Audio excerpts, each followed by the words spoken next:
పూర్ణిమ prints ఆషాఢం sale flat 30-60% discount ప్రతి 5,000 రూపాయల కొనుగోలుపై ఒక చీర ఉచితం.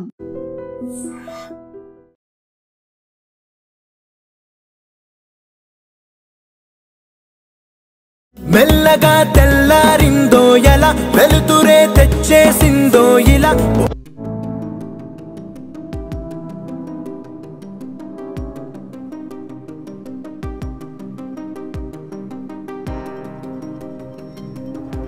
మనం ఇప్పుడు శతమానం భవతి అనే సూపర్ హిట్ సినిమా తీసిన ఒక ఇంటి దగ్గర ఉన్నాం. ఇది కోనసీమ జిల్లాలో ఒక చిన్న కుగ్రామం, ఊరి పేరు గోడాల అంటారు. ఈ గ్రామంలో శతమానం భవతి అనే సినిమా మొత్తం షూటింగ్ ఇదే ఇంట్లో, మొత్తం షూటింగ్ అంతా ఇక్కడే జరిగింది. అలాగే ఈ ఇంటికి సంబంధించిన చరిత్ర ఏంటంటే, ఇది పోలిసెట్టి వారి ఇల్లు. వాళ్ళు 100 సంవత్సరాల క్రితం 4 ఇళ్ళు ఒకేలాంటివి 4 ఇళ్ళు అన్నదమ్ములకి కట్టారు. ఇలా వరుసగా ఉంటాయి. అంతకు ముందు ఒకటి ఉండేది, అది ఈ మధ్యకాలంలోనే దాన్ని తీసేశారు, డిమాలిష్ చేశారు అని చెప్తున్నారు. ఇది రెండో ఇల్లు. ఈ రెండో ఇల్లు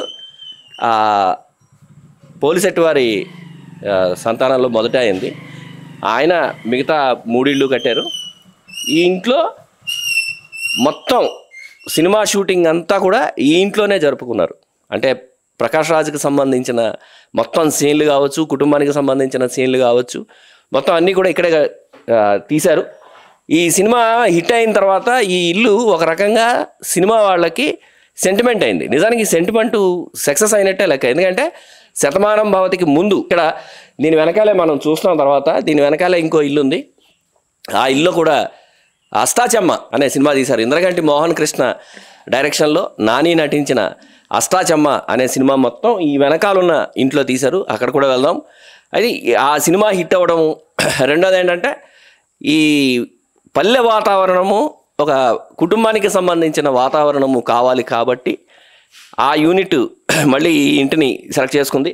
ఇదిగో ఇప్పుడు ఇక్కడ మనం చూస్తున్నాము. ఇవి ఈ సినిమా అంటే అంతకుముందు లేదు, కానీ సినిమా షూటింగ్ సందర్భంగా ప్రకాష్ రాజు పిల్లలు క్యారెక్టర్స్ ఆర్టిస్టులు ఎవరైతే ఉన్నారో వాళ్ళు సినిమాలో భాగంగా ఇక్కడే కూర్చుని కబుర్లు చెప్పుకోవడము, మాట్లాడుకోవడము, ఇలాంటి సీన్లన్నీ ఇక్కడే తీశారు. జయసుధ లోపల నుంచి వచ్చి వాళ్ళకి కాఫీలు అందించడము, అలాగే తాను అలగడము, అలిగి ఈ పిల్లలతోటి మాట్లాడకుండా లోపలికి వెళ్ళడము, ఇలాంటివన్నీ చేశారు. ఇదిగో ఇప్పుడు మనం ఇక్కడ చూస్తున్నాం. ఈ కుర్చీ, ఇది పడక కుర్చీ అంటారు. ఈ కుర్చీని కూడా, ఈ కుర్చీ వేళదే. ఈ కుర్చీని ప్రకాష్ రాజు చాలా, అంటే సినిమాలో భాగంగా చాలా ఎక్కువసేపు ఈయన పడక కుర్చీలోనే ఉన్నారు. అలాగే ఇలాంటి సోఫాలు, అంటే అప్పటికప్పుడు ఈ చెక్కతో చేసిన సోఫాలు కూడా దీన్ని తయారు చేశారు. ఇక్కడే చాలా, అంటే సినిమాకి ప్రాణం అనిపించే 4-5 సీన్లు ఇక్కడే తీశారు. ఒక తనికెళ్ళ భరణి తన కూతురు అల్లుడిని తీసుకురావడము, వాళ్ళకి ఈ ప్రకాష్ రాజు జీవితం అంటే ఏంటి, దాంపత్యం అంటే ఏంటి అనే విషయాలు వివరించడం, అలాంటి సీన్లన్నీ కూడా ఇక్కడే జరిగాయి, దీని దగ్గరే జరిగాయి. అలాగే ఈ మండువా ఇల్లు, ఇది మండువా ఇల్లు కావడం వల్ల ఆ మండువా ఇంటికి సంబంధించిన షాట్లు కూడా ఇక్కడే తీశారు. ఇక ఈ గదిని వాడుకున్నారు. పోలిసెట్టి వెంకట నరసింహారావు ఆయన తరానికి సంబంధించినవి.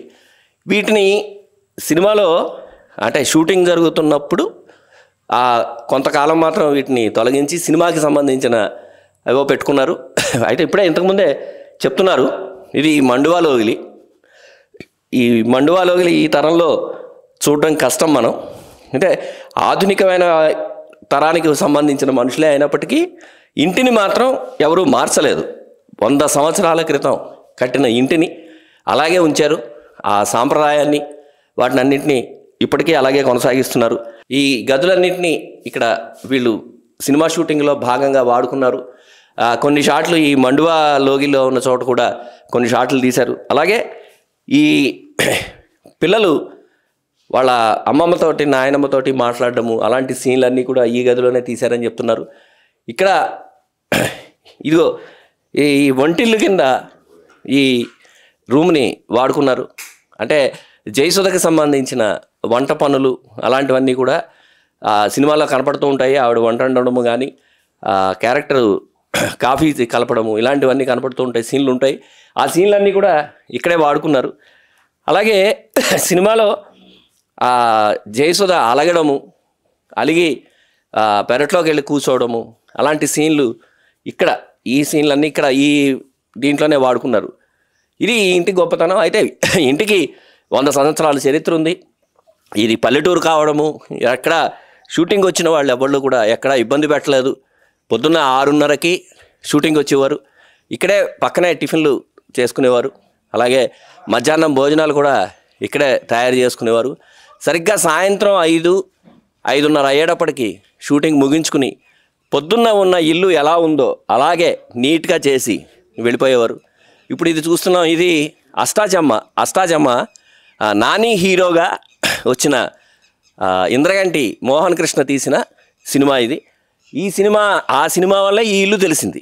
ఈ సినిమా మొత్తం ఇక్కడే తీశారు. అష్టాచమ్మ సినిమాలో ఎక్కువ భాగం పల్లెటూరికి సంబంధించిన ఎక్కువ భాగం ఇక్కడే తీశారు. ఇక్కడ తీసిన తర్వాత ఈ ఇల్లుంది, అలాగే దీని ముందు ఇంకో ఇల్లుంది అని నిర్మాతలకు తెలియడంతో ఆ ఇన్ఫర్మేషన్తో శతమానం భవతి ఇల్లు మొత్తం వాడుకున్నారు. వీళ్ళు పొద్దున 6ంటికి వచ్చేవారని చెప్తున్నారు. 6 నుంచి సాయంత్రం 5 వరకు షూటింగ్ చేసుకుని చక్కగా ఇంటిని ఎలాంటి ఇబ్బందులు లేకుండా చేసి మళ్ళీ వాళ్ళకి తిరిగి అప్పగించేవారు అని చెప్తున్నారు. సినిమాలో కనిపించే పెరడు అలాంటిది కానీ, ఆ నూతికి సంబంధించిన అంశాలు కానీ అవన్నీ కూడా ఇవేను.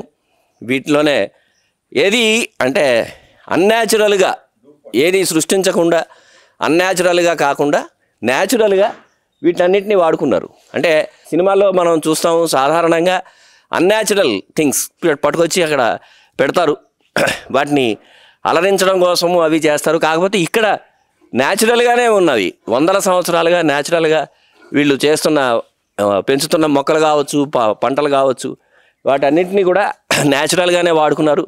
సినిమాటిక్గా ఎక్కడ చూపించకుండా ఇల్లు ఎలా ఉందో అలాగే వాడుకోవడం వల్ల సినిమా చూసే ప్రతి వాళ్ళు కూడా ఈ సినిమాని తమ ఇంట్లోనే జరిగింది అనే ఒక ఫీల్తో చూడడం వల్ల అది సూపర్ హిట్ అయింది.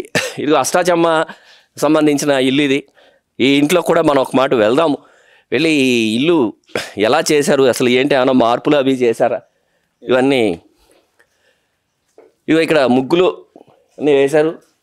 ఇవన్నీ కూడా వాళ్ళు చేసుకున్నవే.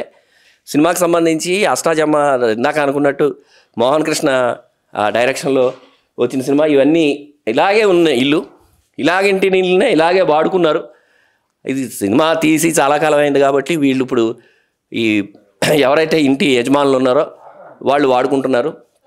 ఇది ఈ త్రాసు బహుశా ఈ తరంలో ఇలాంటి త్రాసు మనం చూడలేము. ఇది ధాన్యం కొలవడము వాటి కోసం అని తయారు చేసుకున్న, ఆనాడు ఎప్పుడో తయారు చేసిన త్రాసు. ఈ భోగి మంటలు ఇవన్నీ కూడా అప్పటివైనా చెప్తున్నారు ఇందాక. అంటే వీళ్ళ ఇంట్లో పిల్లలు ఎవరు లేకపోవడము, దీన్ని వాడకపోవడం వల్ల వాటిని పక్కన పెట్టేశారు. అలాగే ఈ శతమానం భవతిలో సంక్రాంతి సంబరాలకి సంబంధించిన పాట, దాన్ని కూడా ముందు ఇంటి ముందున్న స్థలంలోనే చిత్రీకరించారు. అలాగే కొన్ని పొలాల మధ్య కొన్ని షాట్లు ఉంటాయి హీరోయిన్కి మధ్య, అలాగే హీరోయిన్కి వాళ్ళ మేనమావలకి, హీరోయిన్కి వాళ్ళ బాబాయిలకి మధ్య కొన్ని సీన్లు జరుగుతాయి. హీరోకిను మిత్రులకి కలిసి సంబంధించిన కొన్ని సీన్లు ఉంటాయి. అవి కూడా ఇదే ఊర్లో వీళ్ళ పొలాల్లోనే, వీళ్ళకి సంబంధించిన ఈ పోలిశెట్టి వారి పొలాల్లోనే వాటిని కూడా చిత్రీకరించారు. అంటే మొత్తం సినిమా శతమానం భవతి మొత్తం సినిమా అంతా పోలిశెట్టి వారి ఇంట్లోనూ వారి పొలాల్లోనూ జరగడం. వాళ్ళు ఆయన ఇక్కడే ఉన్నారు, మనం అడుగుదాం ఆయన్ని, ఆయన అభిప్రాయం ఏంటి, ఆయన అలా ఫీల్ అవుతున్నారు. సార్ నమస్తే సార్. నమస్తే. నా పేరు భాస్కరరావు అండి, పోలిశెట్టి. ఇది మా తాతయ్య గారు వాళ్ళు కట్టించిన ఇల్లు. ఇంచుమించుగా 100 సంవత్సరాలు అయిందండి. ఇక్కడ సెంటిమెంట్గా సినిమాలు కానివ్వండి, లేకపోతే సీరియల్ కానీ ఎవరు వచ్చినా కూడా హైదరాబాద్ నుంచి అవనివ్వండి, బెంగళూరు నుంచి అవని ఉట్టప్పుడు కూడా వచ్చి ఇల్లు పూర్వం కట్టిన మండువా ఇల్లు అని చెప్పని అందరూ చూడడానికి వస్తూ ఉంటారు. మేమంతా కూడా చాలా హ్యాపీ ఫీల్ అవుతాం. వచ్చిన వాళ్ళందరికీ కూడా మేము మా ఇల్లు మనం రాకూడదు అని అలాగే ఉండకుండా, మేము లేకపోయినా కూడా మా ఇంట్లో లేడీస్ కూడా మొత్తం అందరికి అవైలబుల్గా అందరికీ అన్ని చూపించి అన్ని మర్యాదలు చేసి పంపిస్తారు. అంటే కోనసీమ అనేది మర్యాదకు ప్రతీక కదా, ఇక్కడ మర్యాదలు ఎక్కువ. ఈ మర్యాదలో భాగంగా షూటింగ్ వచ్చిన వాళ్ళందరినీ మీరు ఎలా చూసుకున్నారు? వాళ్ళు మేము కూడా బాగా కలిసిపోయామండి. వాళ్ళు కూడా ఎప్పుడు మాకు ఇబ్బంది లేదు, మా వల్ల వాళ్ళకి ఇబ్బంది లేదు.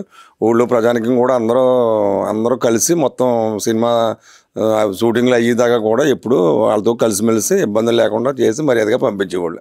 అంటే సినిమా అయిన తర్వాత మళ్ళీ ఏమైనా వాళ్ళు కలవడం కానీ మా మోల్లో మాట్లాడడం కానీ?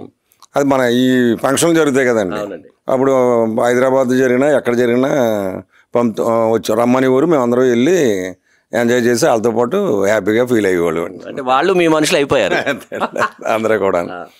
అదిగో వారసులు ఆయన చెప్తున్నారు, వాళ్ళు సినిమా తీసుకుని సినిమా రిలీజ్ చేసి సినిమా సూపర్ హిట్ అయిన తర్వాత కూడా ఈ కుటుంబంతో సంబంధాలని దిల్ రాజు కావచ్చు, ప్రకాష్ రాజ్ కావచ్చు, ఆ సినిమాకి సంబంధించిన ఇతర నటీనటులు, సాంకేతిక నిపుణులు వాళ్ళందరూ ఈ కుటుంబంతో సత్సంబంధాలతోటే ఉన్నారు.